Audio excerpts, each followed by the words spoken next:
ನಮಸ್ಕಾರ ಸ್ನೇಹಿತರೆ.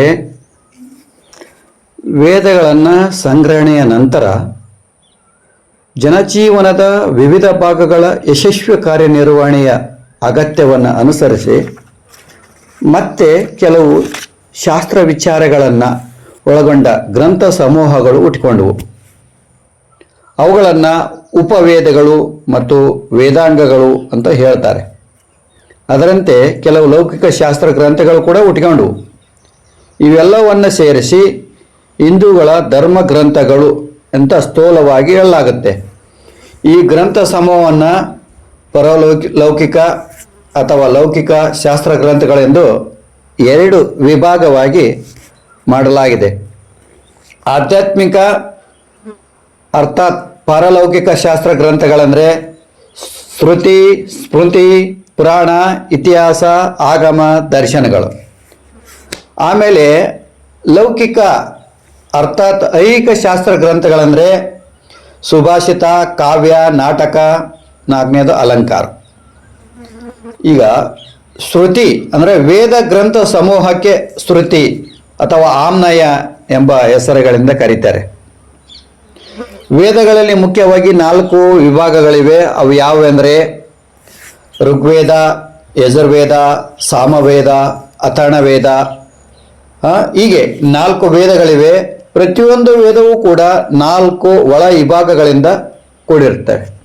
ಅವು ಯಾವುವೆಂದರೆ ಒಂದನೇದು ಮಂತ್ರ ಸಂಹಿತೆ ಅಥವಾ ಸ್ತುತಿಗಳು, ಎರಡನೇದು ಬ್ರಾಹ್ಮಣ, ಆಮೇಲೆ ಮೂರನೇದು ಆರಣ್ಯಕ, ನಾಲ್ಕನೇದು ಉಪನಿಷತ್ತುಗಳು. ಹೀಗೆ ಪ್ರತಿಯೊಂದು ವೇದಗಳಲ್ಲಿಯೂ ಕೂಡ ಈ 4 ಭಾಗಗಳನ್ನು ನಾವು ಕಾಣ್ತೀವಿ. ಅಂದರೆ ಋಗ್ವೇದದಲ್ಲಿ, ಯಜುರ್ವೇದದಲ್ಲಿ, ಸಾಮವೇದದಲ್ಲಿ, ಅಥರ್ವವೇದದಲ್ಲಿ 4 ವೇದಗಳಲ್ಲಿ 4 ಭಾಗಗಳನ್ನು ಕಾಣ್ತೀವಿ.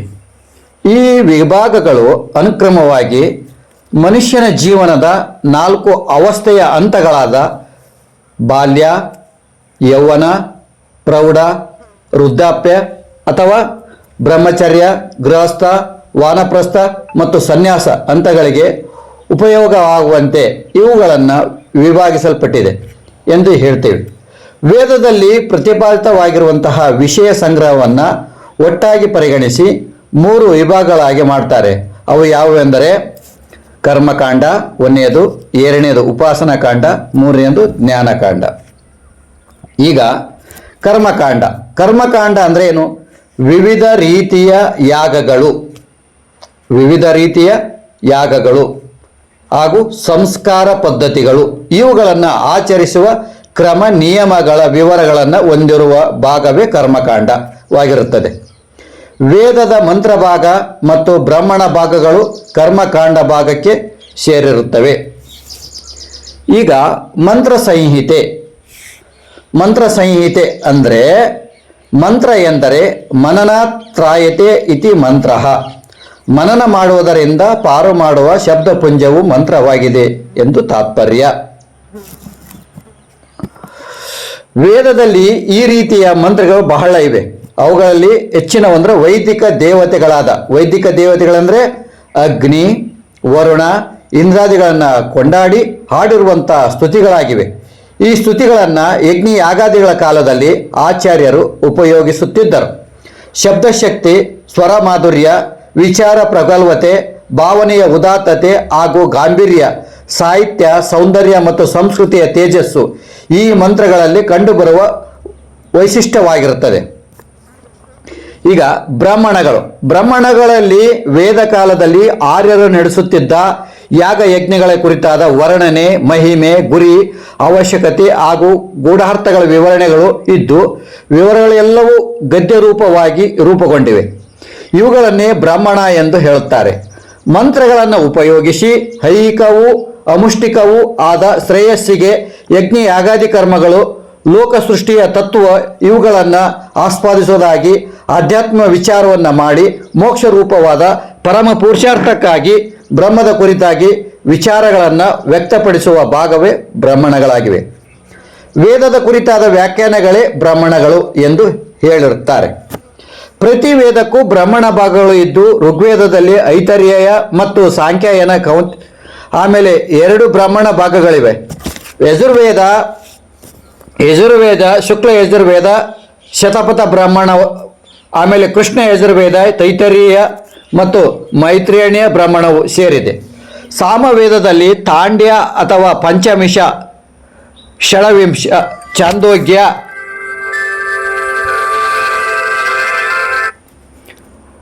ಅದ್ಭುತ, ಅರ್ಷಯ ಮತ್ತು ಉಪನಿಷತ್ ಬ್ರಾಹ್ಮಣಗಳು ಸೇರಿವೆ. ಅಥರ್ವ ವೇದದಲ್ಲಿ ಸೇರಿರುವ ಬ್ರಾಹ್ಮಣವು ಗೋಪಥ ಬ್ರಾಹ್ಮಣ ಎಂದು ಕರೆಯಲ್ಪಡುತ್ತದೆ. ಈಗ ನಾವು ಉಪಾಸನಾ ಕಾಂಡದಲ್ಲಿ ವಿವಿಧ ರೀತಿಯ ಧ್ಯಾನಾದಿ ಕ್ರಮಗಳನ್ನು ಒಳಗೊಂಡಂಥ ಉಪಾಸನ ವಿಧಿಗಳ ವಿವರಣೆಯು ಅಡಕವಾಗಿರುವ ವೇದ ಭಾಗಕ್ಕೆ ಉಪಾಸನಾ ಕಾಂಡ ಅಂತ ಹೇಳ್ತಾರೆ. ಈ ಉಪಾಸನಾ ಕಾಂಡದ ಇನ್ನೊಂದು ಹೆಸರು ಆರಣ್ಯಕ ಎಂದಾಗಿದೆ. ಜನಜಂಗುಳಿಯಿಂದ ದೂರವಾಗಿ ಪ್ರಾಪಂಚಿಕತೆಯ ಕಾರ್ಯಕಲಾಪಗಳಿಂದ ಹೊರಗಾಗಿ ಪ್ರಶಾಂತವಾದ ಅರಣ್ಯಗಳಲ್ಲಿ ವಾನಪ್ರಸ್ಥ ಆಶ್ರಮ ವಾಸಿಯಾಗಿ ಆಧ್ಯಾತ್ಮ ವಿದ್ಯೆಯನ್ನು ಪರಿಶೀಲಿಸುವುದಕ್ಕೆ ಸಹಾಯ ಮಾಡುವ ವೇದ ಭಾಗವಾದ್ದರಿಂದ ಇದಕ್ಕೆ ಆರಣ್ಯಕ ಎಂದು ಹೆಸರು ಬಂದಿರುತ್ತದೆ.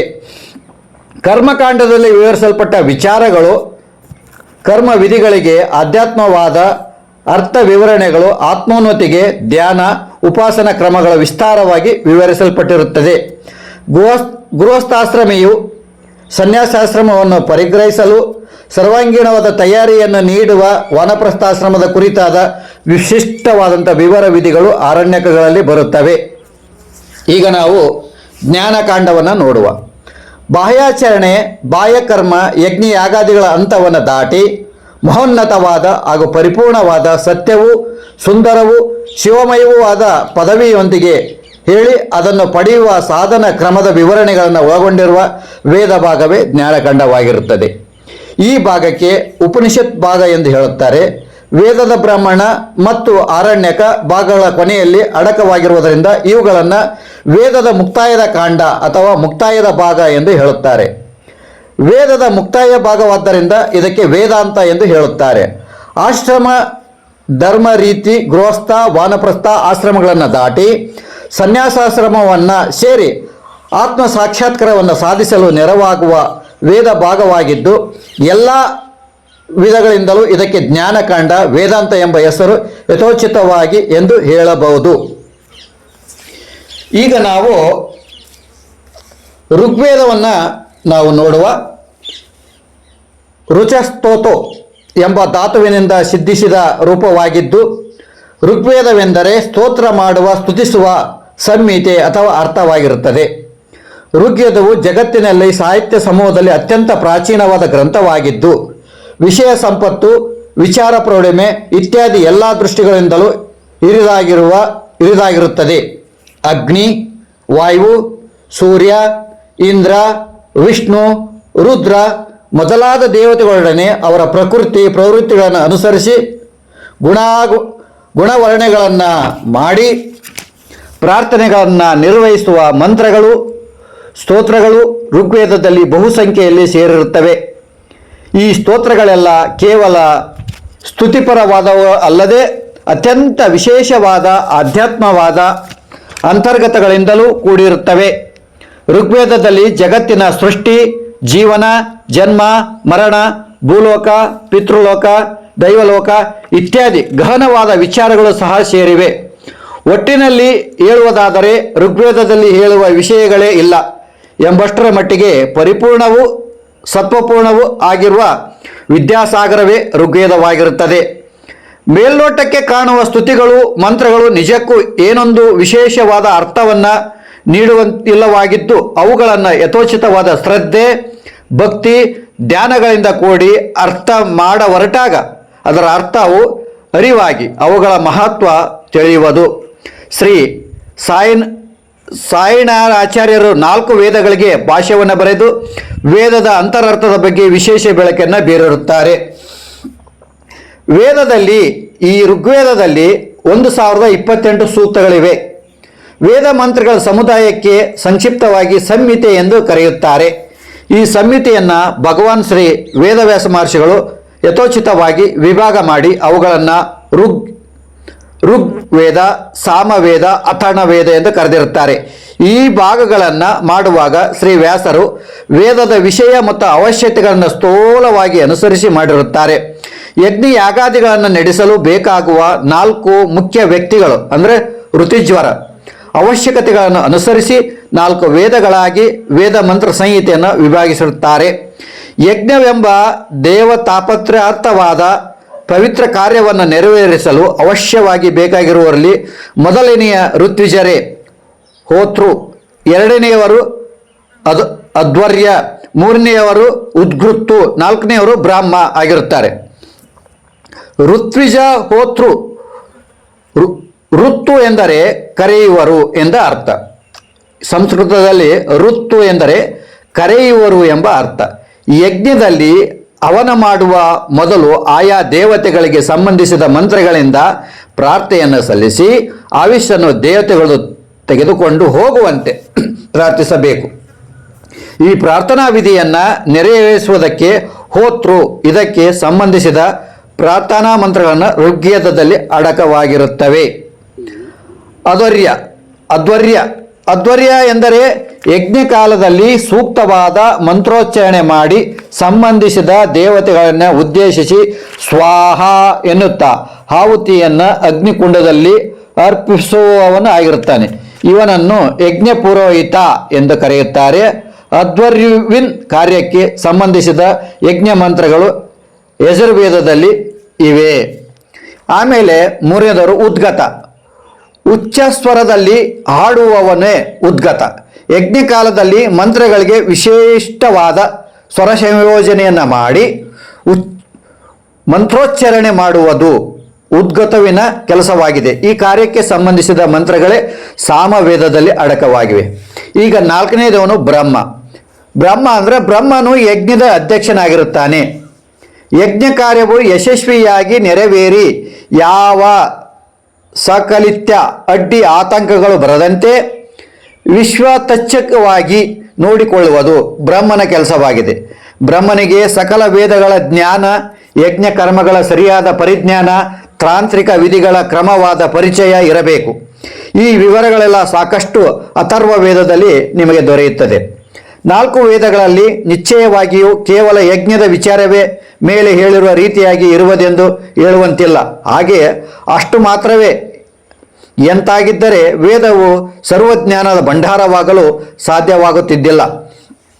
ಋಗ್ವೇದದ ವಿಷಯಾಂಶಗಳನ್ನು 2 ವಿಧವಾಗಿ ವಿಭಾಗ ಮಾಡಿರುತ್ತಾರೆ. ಮಂಡಲ 1ನೇದು ಮಂಡಲ, ಅನುವಾಕ ಮತ್ತು ಸೂಕ್ತ ಅಂತ. 2ನೇದು ಅಷ್ಟಕ, ಅಧ್ಯಾಯ ಮತ್ತು ಸೂಕ್ತ. ಋಗ್ವೇದದಲ್ಲಿ 10 ಮಂಡಲಗಳಿವೆ. ಪ್ರತಿ ಮಂಡಲದ ಅಂತರ ವಿಭಾಗ ಅನುವಾಕ ಎಂಬ ಹೆಸರು. ಅನುವಾಕದ ವಿಭಾಗಕ್ಕೆ ಸೂಕ್ತ ಎಂದು ಹೇಳುವುದಾಗಿದೆ. ಅಷ್ಟಕಗಳೆಂದು 8ರಿಂದ ಕೂಡಿದವುಗಳೆಂದು ತಾತ್ಪರ್ಯ. ಋಗ್ವೇದದಲ್ಲಿ 8 ಅಷ್ಟಕಗಳಿವೆ. ಪ್ರತಿಯೊಂದು ಅಷ್ಟಕದಲ್ಲಿಯೂ 8 ಅಧ್ಯಾಯಗಳಿವೆ. ಹೀಗೆ ಋಗ್ವೇದದಲ್ಲಿ ಒಟ್ಟು 64 ಅಧ್ಯಾಯಗಳಿವೆ. ಈ ಅಧ್ಯಾಯಗಳನ್ನೆಲ್ಲ ಒಟ್ಟಾಗಿ 1028 ಸೂಕ್ತಗಳಿವೆ. ಋಗ್ವೇದದ ಕುರಿತಾದ ಹೆಚ್ಚಿನ ವಿವರಗಳು ಹೀಗಿದೆ. 1ನೇದು ಋಗ್ವೇದದ ಉಪವೇದ ಆಯುರ್ವೇದ. 2ನೇದು ಋಗ್ವೇದದ ಬ್ರಾಹ್ಮಣ, ಐತರ್ಯ ಮತ್ತು ಸಾಂಖ್ಯಾಯನ ಅಂದರೆ ಕೌಶಿತಕಿ. 3ನೇದು ಋಗ್ವೇದದ ಆರಣ್ಯಕಗಳು ಐತರ್ಯ, ಕೌಶಿತಕಿ. 4ನೇದು ಋಗ್ವೇದದ ಸ್ತೋತ್ರಗಳು ಅಶ್ವಲಾಯನ. 5ನೇದು ಋಗ್ವೇದದ ಗೃಹಸೂತ್ರಗಳು ಸಾಂಖ್ಯಾಯನ. 6ನೇದು ಋಗ್ವೇದದಲ್ಲಿರುವ ಸೂಕ್ತಗಳು ಮುಖ್ಯ ದ್ರಷ್ಟಾರರು ಮಧುಚಂದ್ರ ಋಷಿ, ಮೇಧಾತಿಥಿ ಋಷಿ, ಶನಶೇಷ ಋಷಿ, ಕಣ್ವ ಋಷಿ, ಪರಾಶರ ಋಷಿ, ಕಶ್ಯಪ ಋಷಿ, ವಿಶ್ವಮಿತ್ರ ಋಷಿ, ವಾಮದೇವ ಋಷಿ, ಅತ್ರಿ ಋಷಿ, ಭಾರದ್ವಾಜ ಋಷಿ. ಋಗ್ವೇದದ ಅರ್ಥ ವಿವರಣೆ ತಿಳಿಯಲು ಇರುವ ಪ್ರಸಿದ್ಧ ಸಹಾಯಕ ಗ್ರಂಥಗಳೆಂದರೆ ಶ್ರೀ ಸಾಯಣಾಚಾರ್ಯರು ಬರೆದಿರುವ ಭಾಷ್ಯ, ಶ್ರೀ ಮಧ್ವಾಚಾರ್ಯರು ಬರೆದಿರುವ ಭಾಷ್ಯ, 3ನೇ ನಿಘಂಟು ಮತ್ತು ದೇವರಾಜ ಇವರ ಟೀಕೆ, ಯಸ್ಕರ ನಿರುಕ್ತ ದುರ್ಗಾಚಾರ್ಯರ ಟೀಕೆ.